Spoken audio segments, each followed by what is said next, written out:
Hai guys, kita akan diskusi tentang Japan Carry Trade hari ini. Oke. Em, apa sih ya? Sebenarnya Japan Carry Trade ini apa sih? Kenapa sih sampai penting banget gitu kan? Nah, jadi kalau teman-teman ngerasain eh, crash-nya Bitcoin ini, yang tahun ini dan stock juga sebenarnya relatif crash ya.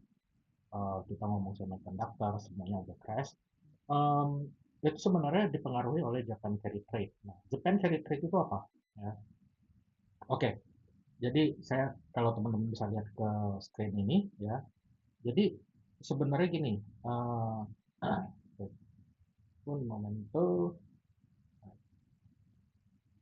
Nah, di Japan Carry Trade ini ya, dia ada dua negara, misalnya Jepang dan US. Oke. Nah, Jepang ini dia memiliki suku bunga itu kalau nggak salah sekitar tahun 2024 tuh kalau nggak salah 0% ya. Nah, bahkan tuh kalau nggak salah mereka itu sampai apa namanya, bunganya itu minus. Jadi tuh bank itu bayar eh, kita untuk taruh uangnya di bank. Sorry, kita bayar bank, terbalik. Saya terbalik. Jadi kita yang bayar bank untuk naruh uang di dalam banknya mereka gitu. Jadi suku bunga mereka tuh bisa sampai minus, mungkin minus 1% kali ya. Saya juga nggak tahu angkanya berapa. Otomatis orang Jepang tidak ada motivasi kali ya bahasanya, untuk taruh uang di dalam bank dong. Ya, mereka nggak ada intensi motivasi yang kuat untuk taruh uangnya di dalam bank. Jadi mereka harus invest. Nah,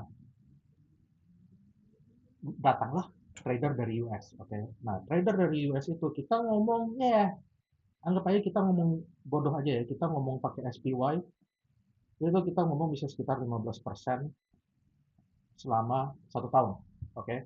Nah otomatis orang US bisa datang ke Jepang untuk ngambil yen-nya mereka, lalu dikonvert ke US untuk diberikan saham. Oke. Okay? Nah, otomatis kalau misalnya uang yen-nya mereka itu naik di US, jadi otomatis kan anggap saya 15%. Otomatis lebih profitable dibandingkan mereka taruh uang mereka di dalam bank, gitu kan. Nah, jadi ini yang terjadi selama, saya nggak tahu ya, sebenarnya udah puluhan tahun sih mestinya. Kalau dengar teorinya sih udah puluhan tahun, tapi akhir-akhir ini yang saya tahu dari tahun 2022 kalau nggak salah, setelah COVID itu yang carry trade benar-benar kenceng banget gitu. Itulah kenapa eh, mereka beli aset-aset yang resikonya tinggi seperti Nvidia, terus siapa namanya, Bitcoin, terus apa lagi? Intinya high risk asset. Nah, supaya mereka dapat profit 15%. Nah, itu kenapa sekarang eh, tiba-tiba Jepang decide, oke, okay, kita akan menaikkan suku bunga mereka. Jadi kalau nggak salah dari 0% itu kalau nggak salah sekarang itu 1,9%, kalau nggak salah ya, kalau aku nggak salah. Cuman mesti dicek lagi. Ini kejadian udah di tahun 2024 Agustus. Nah, itu kalau nggak salah 2024 itu kalau nggak salah 0,25%. Ya, sekarang udah naik sampai 1,9.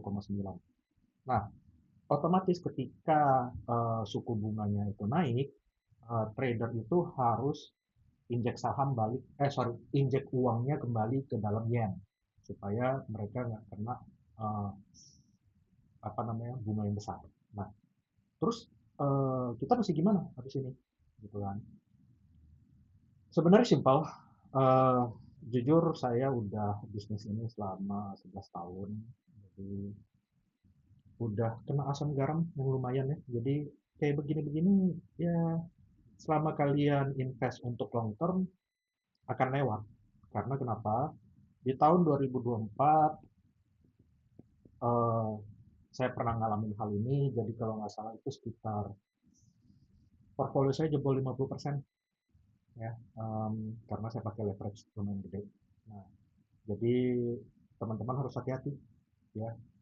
Em, Begitu sih intinya penjelasannya untuk sementara. Jadi keep investing.